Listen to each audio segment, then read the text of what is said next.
اطرت اہل بیت اولاد رسول کو نقصان پہنچایا، ان کا حق غصب کیا، ان کا مقام اور منصب چھینا، ان پر ظلم کیا اور ان کے خلاف قتل و غارت گری کا بازار گرم کیا، یا دوسرے صحابہ کو نقصان پہنچایا اور انہیں بہت سے اختیارات کے معاملات میں محروم کیا، کسی قرآن کی آیت سے انکار کیا، تو پھر وہ صحابی کی حالت میں نہیں رہا۔ رسول اللہ کی کسی وحی پہ شک کیا، رسول اللہ کی آل اولاد اطرت اہل بیت کے خلاف کھڑا ہوا، ان پر ظلم کیا، ان کا حق غصب کیا، پھر وہ صحابی کی حالت میں نہیں رہا۔ سمجھ میں آئی تحریک لبیک والوں؟ پہلے تم صحابہ کا صحیح طرح سے چیپٹر پڑھ لو۔ صرف ایک کتاب کا صفحہ پڑھ لینے سے کوئی صحابہ کا ٹھیکیدار، کوئی صحابہ کا وفادار نہیں ہو جاتا، یا شور شرابے مچا لینے سے کوئی صحابہ کا چودھری بن کے نہیں بڑھ جاتا اللہ کی زمین پر، توحید وحدت الوجود کی دھرتی پر۔ اب آئیے کہ صحابہ کی تقسیم اور درجہ بندی۔ مومن صحابہ کا بھی ذکر ہے قرآن میں، مظلوم صحابہ کے بھی، اور منافق صحابہ کا بھی ذکر ہے۔ صحابہ میں اہل علم اہل حکمت بھی رہے اور اہل نفاق بھی رہے۔ صحابہ میں درجہ بندی تقسیم کاری کے لحاظ سے بھی رہی، انصار صحابہ، مہاجر صحابہ، اور مزید درجہ بندی بھی رہی جو خود مسلمانوں نے کی، جو خود مسلمانوں نے اپنے طور پہ کی۔ غریب صحابہ، امیر صحابہ، حکومت والے صحابہ، ریاست والے صحابہ، اور غریب غربا صحابہ۔ یہ تقسیم تو امت نے خود کی، اس سے بڑی کوئی گستاخی ہوتی نہیں جو صحابہ کی امت نے کی، رسول اللہ کے صحابہ کی گستاخی۔ مشاجرات صحابہ بیان کرنا، صحابہ کے درمیان جنگیں، صحابہ کے درمیان ایک دوسرے پہ لان تان تبرہ، ظالم صحابہ کا مظلوم صحابہ پہ ظلم، ظالم صحابہ کا اہل بیت علیہ الصلوۃ والسلام اور اس کے بعد صحابہ پہ ظلم اور تشدد، منافق صحابہ کا مومن صحابہ کے خلاف خروج، صحابہ کے خلاف جنگ کرنا، صحابہ کے خلاف تبرہ کرنا، صحابہ کے خلاف نفاق پھیلانا، اس سے بڑی کوئی گستاخ صحابہ نہیں اور توہین صحابہ نہیں۔ کبھی آپ نے مشاجرات صحابہ کو امام محدثین اہل سنت سے، راوی اسلام اہل سنت سے، سیاستہ اہل سنت سے، کبھی آپ نے اس طریقے سے صحابہ کو ڈسکس کیا؟ آپ تو ہر وقت حقیقتوں کو، معاملات کو چھپانے میں لگے رہتے ہیں، اور اسی کی آڑ میں آپ دنگا فساد پھیلاتے ہیں بہانے کر کے۔ کیا عمار ابن یاسر رسول اللہ کے صحابی نہیں تھے جن کا بے دردی سے قتل کیا امیر شام معاویہ کے حواریوں نے معاویہ کے حکم سے؟ کیا حضرت ابو بکر کے بیٹے محمد بن ابی بکر، جو حضرت علی کو صرف اور صرف رسول اللہ کا جانشین اور وارث مانتے تھے اور علی کی اتباع کی، علی کے ہاتھ پر بیعت کی، وہ کیا صحابی نہیں تھے؟ مولا علی کے، امام علی مقام حضرت علی کے، اللہ کے ولی علی کے، بوترا مولائے کائنات مشکل کشا امام مبین امام مرسلین علی بن ابی طالب کے؟ کیا مالک ابن نویرہ کا، جو خالد بن ولید نے بے دردی سے قتل کیا منکرین زکوٰۃ کا بہانہ کر کے، اور ان کی گھر کی عورتوں کی عصمت دری کی گئی اور ان کے خاندان کے رفقا کو قتل کیا گیا بے دردی سے منکرین زکوٰۃ کا بہانہ کر کے، جبکہ وہ غریب حال میں تھے، وہ آسودہ حال میں نہیں تھے، خوشحال حال میں نہیں تھے، اور ان سے زبردستی زیادہ ٹیکس لینا ان کی آمدنی سے زیادہ، کیا یہ ضلالت نہیں تھی؟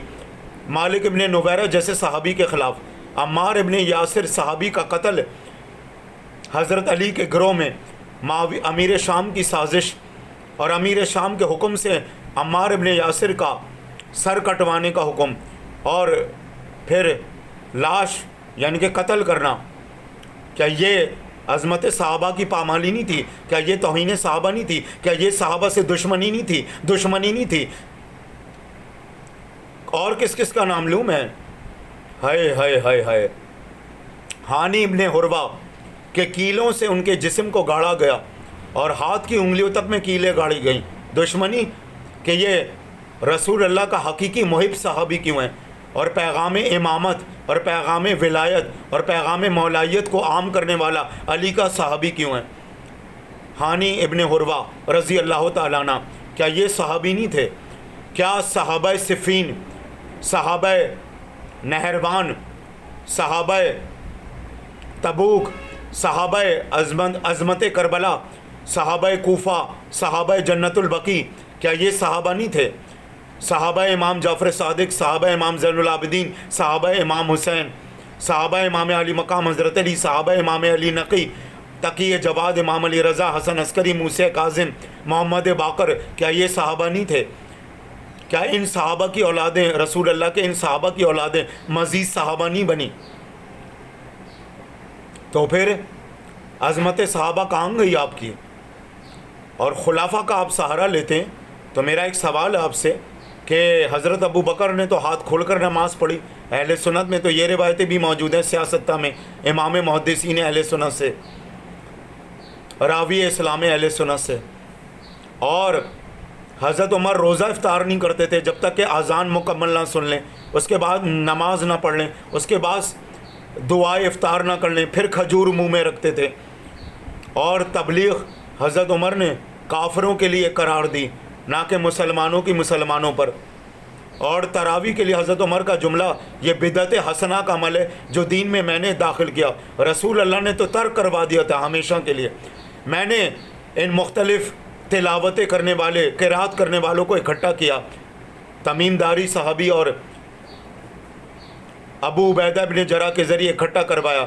جب ان دونوں نے اکٹھا کروا لیا مسجد نبوی میں، تو کہا کہ آپ خلیفۃ المسلمین امامت کریں، تو حضرت عمر کا یہ جملہ، یہ بدعت حسنہ ہے، یہ بدعت کا عمل ہے، نیکوکاری کا تو ہے پر یہ بدعت کا عمل ہے جو دین میں میں نے داخل کیا، جو دین میں میں نے داخل کیا، میں تراویح کی امامت نہیں کراؤں گا۔ تو بہرحال ابھی میں تراویح کے مسئلے پہ بھی ایک ویڈیو علیحدہ سے ڈالوں گا، شیعہ، صوفی سنی، وارثی سنی اور دوسرے فقہائے اسلام، بوریز، آغا خانی اور خود حنفیوں کو لے کر، اور اہل حدیث اور جماعت المسلمین اور دیگر عرب ممالک کے فقہا کو لے کر۔ اور حضرت ابو بکر کے دور میں تو متع جائز تھی اور وہ سنت تھی، تب آپ کہاں گئے؟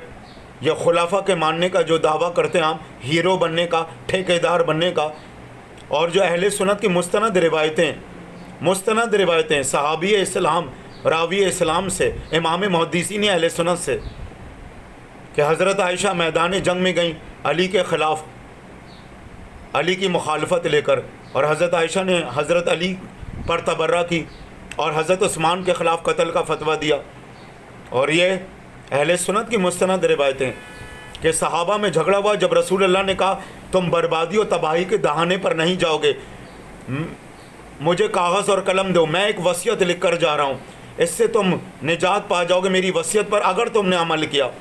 تو اس پر حضرت عمر کے وہ الفاظ کہ یہ بیماری کی حالت میں ان پہ ضبط آ رہی ہے، ان کا دماغ کام نہیں کرے گا، یہ ہذیان کہیں گے۔ اور پھر صحابہ کا جھگڑا آپس میں، کچھ نے کہا کہ کاغذ اور قلم دو، اور کچھ نے کہا انہیں ہرگز نہ دو۔ تو رسول اللہ نے کہا تم میرا حکم ماننے سے انکار کرتے ہو، میرا حکم ماننے سے انکار کرتے ہو، میرے سامنے فساد کھڑا کرتے ہو، جاؤ نکل جاؤ باہر میرے حجرے سے۔ اہل سنت کی مستند روایتیں۔ اور باغ فدق کے معاملے میں سیدہ طیبہ طاہرہ خاتون جنت معصومہ حلم کو دربار میں کھڑا رکھا، بیٹھنے تک کو نہیں کہا، اور رسول اللہ تو تحریر نامہ وصیت حضرت فاطمہ کے نام کر کے گئے، اور وہ حضرت فاطمہ کا حق اور میراث تھی، اور بغیر کسی کی اجازت کے، کسی کی مرضی کے، کسی کی املاک اور جائیداد پہ قبضہ نہیں کیا جاتا۔ اور جب ایک حدیث کا ناجائز ٹکڑا سنایا گیا اور منسوب کیا گیا، یہ تو رسول اللہ کی حدیث ہے کہ انبیاء اپنی اولاد میں جائیداد کا ترکہ نہیں رکھتے، اپنے وارث میں جائیداد کا ترکہ نہیں رکھتے، تو حضرت فاطمہ الزہرا نے قرآن کی آیت پیش کی، اور حضرت زکریا، حضرت یعقوب کا حوالہ دیا کہ ان کی جائیداد اور ان کا ترکہ کیسے ان کی اولادوں میں بٹا، حق تصرف قرآن سے پیش کیا۔ اور جب صحابہ نے، بخاری شریف صحیح مسلم کے بقول صحابہ نے فرمایا کہ حضرت ابو بکر ہی نے اپنے طور پر کہا ہوگا، ہمارے سامنے تو رسول اللہ نے کبھی نہ مسجد نبوی میں یہ بات کی، نہ کسی سفر و تبلیغ میں، کہ ہم انبیاء اپنی اولاد میں جائیداد کا ترکہ نہیں رکھتے۔ اور حضرت فاطمہ الزہرا سلام اللہ علیہا جنہوں نے اسلام کی آبشاری اپنی اولادوں کو قربان کر کے، اپنی نسل کو قربان کر کے کی. ہدایت، نبوت، امامت، ولایت، رسالت سب انہی کے گھر سے چلی. تو انہیں تو کوئی جائیداد کے ٹکڑے کی کوئی لالچ نہیں تھی، لیکن حق تصرف اگر نہ اپنا مطالبہ کرتی تو دنیا یہ کہتی کہ کوئی خواتین کا حق نہیں، کوئی اولاد کا حق نہیں، کسی لڑکے یا کسی لڑکی کا بالخصوص اپنے باپ سے ترکہ لینے کا، جبکہ شریعت نے حق دیا. قرآن نے آواز دی، زکریا نے اپنے کھیت کھلیان لیے، یعقوب نے اپنی ملکیت لی اپنے اجداد سے، اور ہر نبی نے اپنے بعد والے نبی کو، اور اپنے بعد والے نبی نے ہر اپنے اجداد والے نبی سے ترکہ لیا. اور خود صحابہ نے کہا کہ یہ ابو بکر کے بقول حضرت ابو بکر کے کہ میں نے رسول سے سنا ہے. تو انہوں نے کہاں سنا یہ؟ ہم تو گواہ ہیں کہ نہ مسجد نبوی میں کبھی رسول نے ہمارے سامنے جملہ کہا، نہ کبھی کسی سفر تبلیغ کے مجمع میں.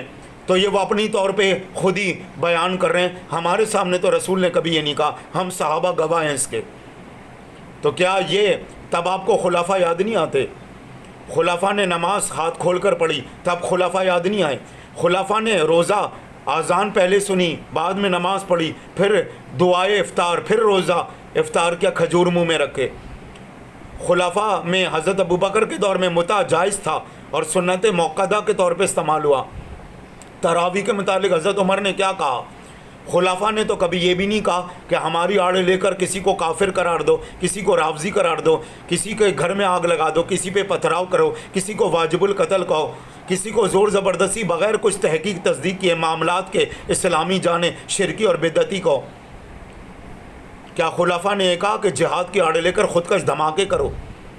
اور معذرت خواہ ہوں، اہل بیت آل محمد معصومین علیہ السلام میں، اولاد رسول میں تو غلبہ کر کے، قبضہ کر کے، اللہ کا نام لے کر کسی کافر کی سرزمین پر اسلام پھیلانے کا حکم ہے ہی نہیں، غلبہ اور قبضہ کر کے.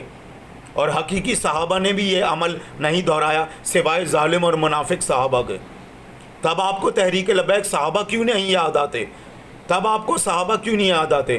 کبھی آپ عظمت صحابہ کا ذکر صحابہ کربلا کی حیثیت سے، صحابہ کوفہ، صحابہ جنت البقیع، صحابہ صفین، صحابہ نہروان کی حیثیت سے تو کبھی نہیں کرتے. اور جن صحابہ نے امام علی مقام مولائے کائنات حضرت علی کے خلاف جا کے ان پر تبرہ کی، ان کو قتل کی دھمکیاں دیں، اور جن صحابہ نے دوسرے صحابہ کا قتل کیا، دوسرے صحابہ پہ تبرہ کی، دوسرے صحابہ کو قید و بند میں ڈالا، اور بالخصوص اماموں اور سیدانیوں شہزادیوں کو، ان پر آپ کی کیا رائے؟ عبداللہ ابن عمر اور مروان کی مثال پیش کر دیں. مروان تو خود حضرت عثمان کے قتل میں پیش تھا، اور عبداللہ ابن عمر نے کہا کہ ہر ظالم اور جابر کے آگے اپنا سر جھکا لو، سیلنڈر کر لو. ابن زیاد اور یزید جیسے فاسق منکروں اور منافقوں کی اور ظالموں کی اور بدکاروں کی اور کافروں کی پیروی کر لو سر جھکا کے. ہر ظالم اور جابر حکمران کے آگے جھک جاؤ، ان کی اتباع کر لو. عبداللہ ابن عمر کے الفاظ. تو یہ آپ کی آئیڈیل شخصیت ہیں، انہیں آپ چیمپئن بناتے ہیں. اور کہاں فتاوی رضویہ میں امام احمد رضا شاہ خان نے یہ لکھا کہ امیر شام معاویہ کا میلاد کرو اور عرس مناؤ اور ان پر نعتیں پڑھو اور ان پر نیاز دو؟ کہیں لکھا فتاوی رضویہ میں؟ کہیں لکھا ہوا یہ کوکب نورانی مفتی منیب الرحمان کہاں لکھا ہے فتاوی رضویہ میں؟ اور صحابہ کے جڑ سے جلوس کی آڑ میں یزید زندہ باد کے نعرے لگاؤ. کہاں لکھا ہے امیر شام کا میلاد کرو، عرس مناؤ، نیاز دو، نعت خوانی کرو، میلاد کرو؟ کہاں لکھا ہے فتاوی رضویہ میں، فتاوی عزیزیہ میں؟ تحریک لبیک والوں، ہوش کے ناخن لو. یہ زمین پر اللہ کی فساد مچانا، الزام تراشی کرنا، غلط فتوے دینا، ہنگامے مچانا چھوڑو. اتنا ہی صحابہ سے تعلق رکھتے ہو تو آؤ سمندر صحابہ والوں کے پاس، ہم تمہیں بتاتے ہیں سمندر صحابہ کیا ہے. ہم تمہیں بتاتے ہیں صرف چند صحابہ کو مان لینے سے یا ان کا نام لے کر پلے کارڈ استعمال کر لینے سے کوئی صحابہ کا ٹھیکیدار نہیں بن جاتا. یہ پوچھو سمندر صحابہ سے تعلق، لشکر صحابہ سے تعلق رکھنے والوں سے کہ محفل صحابہ کیا ہے، ذکر صحابہ کیا ہے، سبیل صحابہ کیا ہے. وما علینا الا البلاغ المبین وصلی اللہ علیہ تعالی رسول الکریم. اما بعد.